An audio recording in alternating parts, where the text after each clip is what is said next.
Yeah, but to get into my brother, you know, because of the situation, my grandfather came from a place called Niigata in Japan.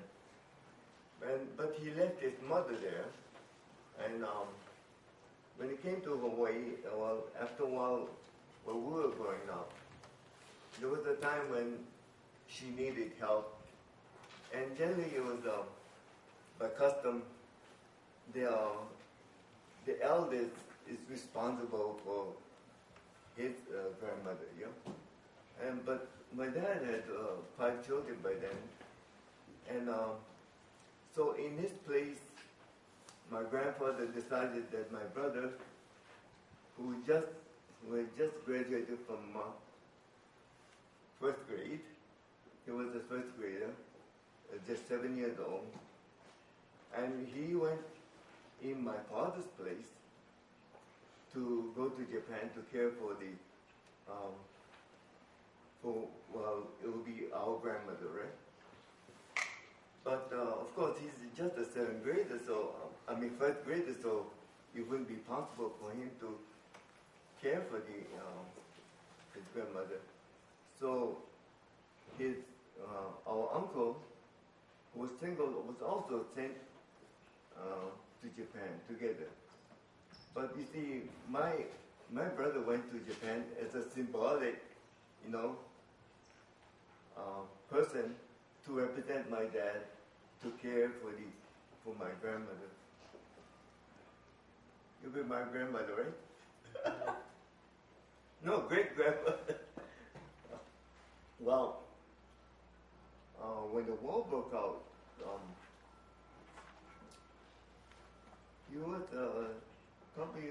was just a year older than myself.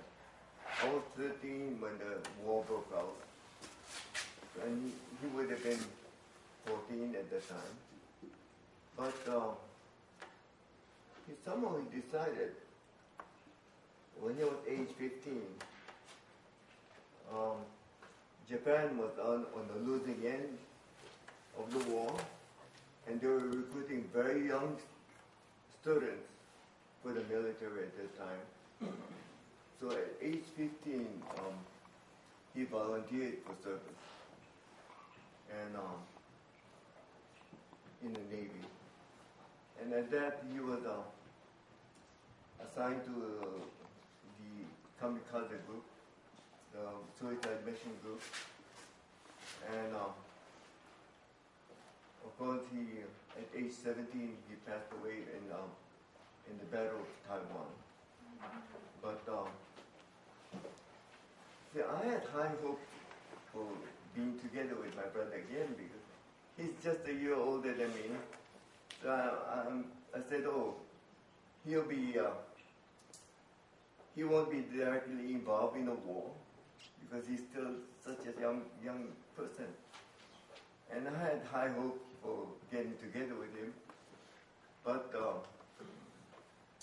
when I was in Honolulu, we got word that my brother did pass away. And this was in about 46, late 46, I think.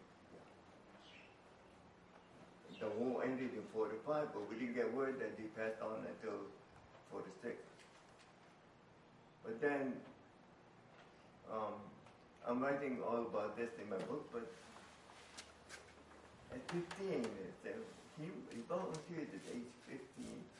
And I figured, what really made him want to volunteer his service at that age? And I was told that, I learned from my uncle that lived with him, that he said, before he left, he said, although I'm an American by birth, was born in Hawaii, he said he lived in Japan for over 8 years, and he so wanted to pay his debt of gratitude for the country, the adopted country. And he said he'll do this by volunteering into the service. Of course, the rest is all history. But my mother went through a terrible ordeal of giving up her son at age 7, and of course she grieved continuously until her dying day that, oh, why did I send my kaolu to Japan at a young age? You know. Yeah, well, she suffered a lot, I guess. But that's my little story. I think it's really good for us to hear stories like this, like Kathy's story of losing her dad, Aki's story of losing his brother. It makes the war personal.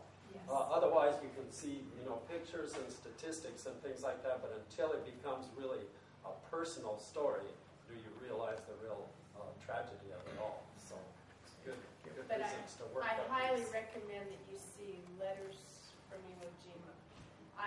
It's far superior to Flags of Our Knowledge. Definitely. But if you want to read the book Flags of Our